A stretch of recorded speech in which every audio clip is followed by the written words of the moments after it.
I want to cue it up and play it back, what the president had to say about the dramatic protests and crackdown on demonstrators that we've seen in that country over the last couple of weeks. Peter Welch told that the killing in Iran is stopping, and it's stopped, and it's stopping. And there's no plan for executions or executions. So I've been told that on good authority. We'll find out about it. I'm sure if it happens, we'll all be very upset, including you will be very upset. But that's just gotten to me, some information that the killing has stopped, that the executions have stopped. They're not going to have an execution, which a lot of people were talking about for the last couple of days. Today was going to be the day of execution.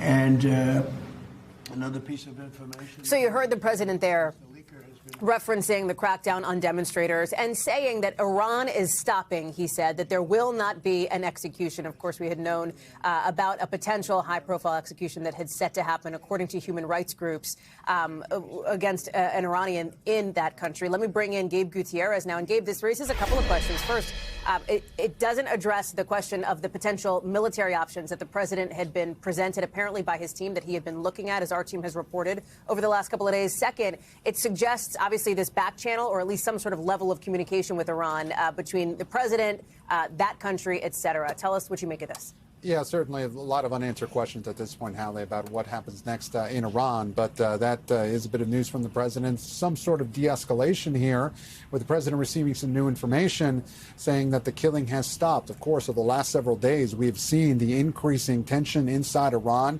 potentially thousands of people that have been killed, according to activists there on the ground. And of course, Hallie, as you know, it's been extremely difficult to get any information from Iran, with the Iranian government cutting off internet access as well. Just yesterday, President Trump vowing, quote, very strong action, although he did not want to get into details of what he was prepared to do in Iran. He did vow very strong action, but wouldn't go into any detail, despite being pressed several times by reporters throughout the day. But again, we are waiting to see what the president means by his comments right there, as we await for this unrelated event to finish up in the Oval Office. There is a press pool with him in the Oval Office there, and certainly very eager to ask some questions, not just on Iran, but on a certain other topics that the president is sure to weigh in on, including a meeting earlier today between Vice President J.D. Vance, Secretary of State Marco Rubio, and also top officials from Greenland and